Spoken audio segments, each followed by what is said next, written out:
Hi, Arrow. How are you doing today, sir? Oh, great. It's publication day. Oh, my God. That's got to be exciting for you but at the same time, because I've gone through that experience, you're nervous as hell as well because you don't know what's going to happen. Absolutely. Absolutely. But it's a good kind of energy. That's a part of the journey of writing that a lot of readers don't get to experience with us. And it's like, but I love the fact that we can talk about it so that they can get more excited about the book. Thank you so much. You know what's really interesting about your writing, because I like to watch a lot of court TV and I don't understand it. I don't even understand Steve Harvey with his court TV game that he does. But you really simplify it to where we get into it and we understand what is happening. Thank you. That's a huge compliment. I don't really know what to compare it to. It's just the way I write. Mm-hmm. Well, Mark Twain said the best way to write is in your own accent, and that's exactly what you're doing as a writer. Thank you so much. To bring it together, Zenith Man. I mean, this is about death, love, redemption, and it's in a courtroom in Georgia. Boy, you couldn't have asked for a better time to write a book about a Georgia courtroom. That's true. Maybe a only slightly more difficult client than some of my friends are representing in Atlanta. Now, you went into this, though, with a true connection. What was your connection so that readers can, they don't have to sit here and think that, this was just made up. It was not just made up. No, it's absolutely everything in the book is true. The testimony from the stand is directly from trial transcript. And over half the book is trial. And so I grew up there.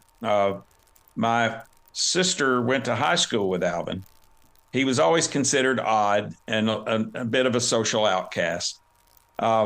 But there was a kind of a pride about Alvin. There was a dignity that he kind of maintained and he did throughout my representation, even though his life seemed to be falling apart. But my life was kind of falling apart, too. I ran for United States Congress after 4 terms in the Georgia legislature, and I got the hell beat out of me. It was like a complete they used to say the only cure for politics is embalming fluid. Well, let me tell you, I was cremated.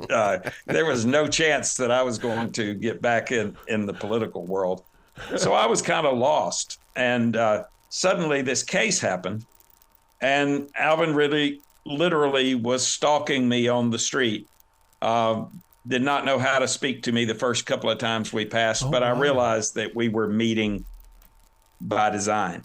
He was waiting at a phone booth stand and crossing the intersection just as I was crossing for 3 days in a row. So I opened up the conversation, and even though I thought that he was appreciating my advice, he was not taking it. And he began to exhibit an extreme resistance to my advice, yet he would come back to me. Oh, wow.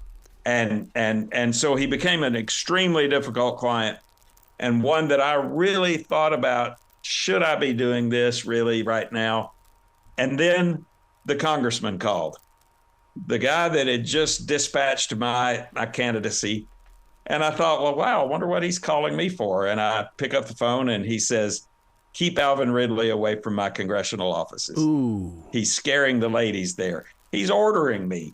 Now, it's almost like, criminal defense lawyer, you're not worthy of Congress and we showed you weren't. So now I'm ordering you to keep your client away.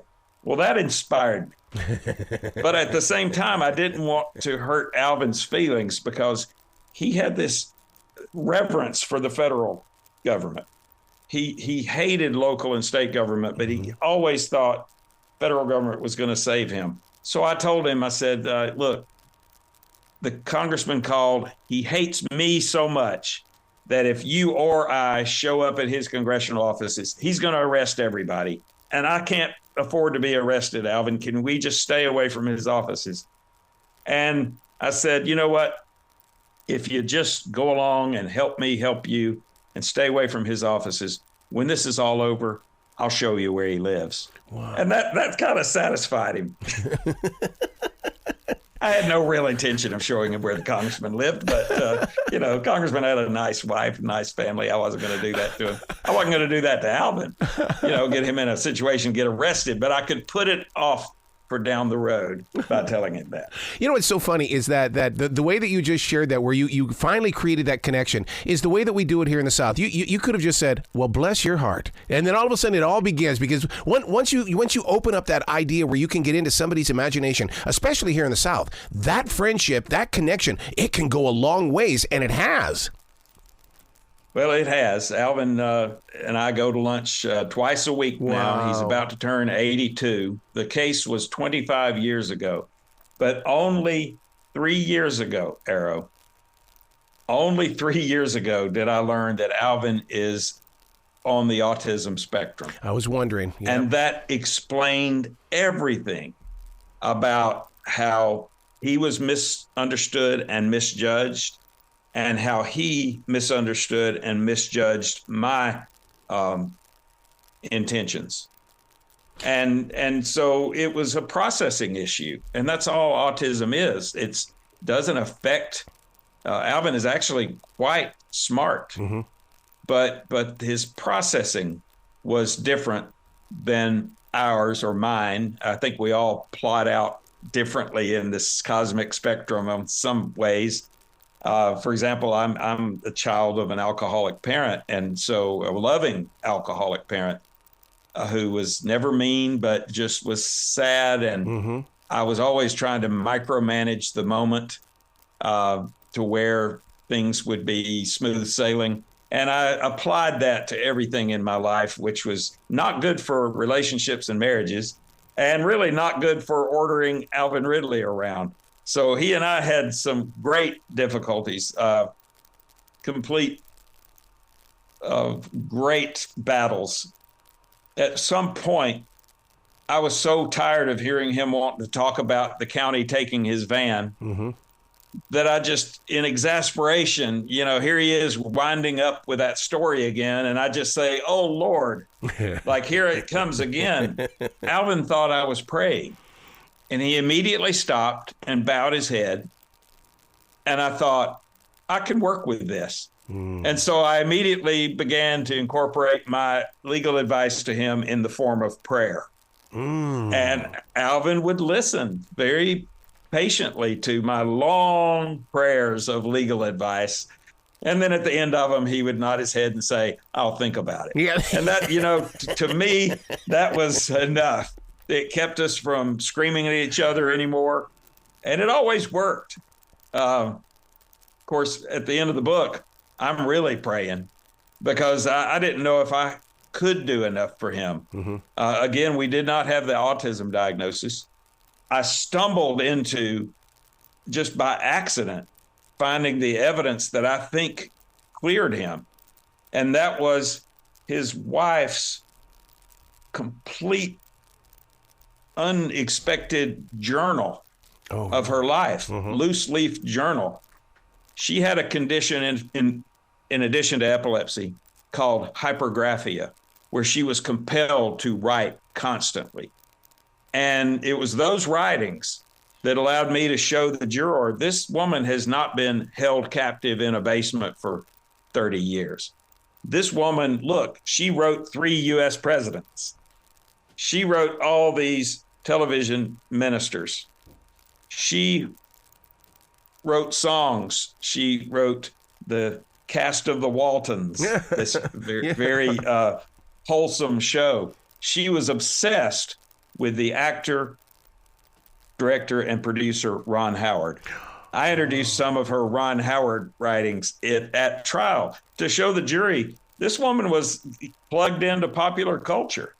She was, but she also wrote why she never wanted to go out.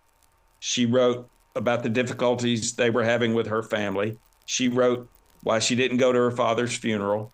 And she wrote about talking to sheriffs over the years who came to check on her, sent by her family, of course. Yeah. So it just was a colossal rush to judgment. Interestingly, I got to kind of go back in my own town's history I pulled up witnesses that were a retired pharmacist and a retired doctor, the guy that delivered me. I put him on the stand because he had treated Virginia. But at some point, Virginia quit going to the doctor, so they just started putting the medicine in Alvin's name. And one of her writings in September of 1977 was God told her to stop taking her medicine. Oh, boy. She had difficulty with the medicine sometimes, a reaction to it. Dutifully, Alvin kept getting her the medicine. And because he's a pack rat, we had all these empty bottles leading up to September of 1977, followed by all these full bottles. So she had the medicine there had she decided to take it. First of all, as a writer and somebody who knows the law, was this, the more and more you dug into this story, it's almost like one man's trash is another man's treasure. You got the treasure and you're sharing it with the readers now about, A, we need to be more patient with people that we don't understand and don't label them, get to know them, and B, learn about them and see if there's something that they need to be speaking to us about. Arrow, there are 5.5 million estimated adults with autism who have never been diagnosed. Oh, my God. If they are having encounters with government officials, I guarantee there are misjudgments, miscommunications, and just misunderstandings. Yeah. And I currently am representing a young man with autism whose the result in the encounter ended up in a felony obstruction charge.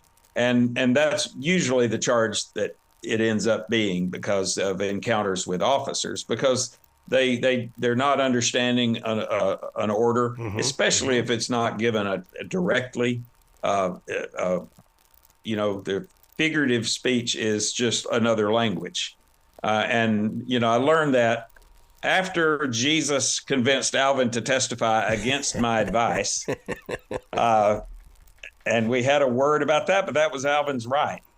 And actually, turns out Jesus is a pretty good lawyer, I think, because he knew Alvin was going to do well. I did not know or think Alvin was going to do well. Wow. But as an Atlanta reporter, Jack Warner wrote, Alvin Ridley mounted the witness stand that he had been trying to attain for 30 years. All of his civil litigation that fell apart, he got to complain about it all. And the jurors now had watched his strange ways and watched me stomping roaches throughout the trial enough to know that this was a unique character, that he is not necessarily sinister like everybody thought, but he is just a unique individual. And the autism diagnosis helps explain that and hopefully will give everybody a cautionary tale. Now, your listeners will remember this story from season 5, episode 9 of Forensic Files. Really? And also from Bill Curtis's American Justice on A&E, and also on NPR's Snap Judgment. But all of these stories were done before Alvin's autism diagnosis. So when that happened 3 years ago, suddenly the book just started writing itself. Yep. Because I had all these stories bottled up, but I just could not satisfactorily have a book that just said, well, yeah, Alvin's just this odd guy. This explained it.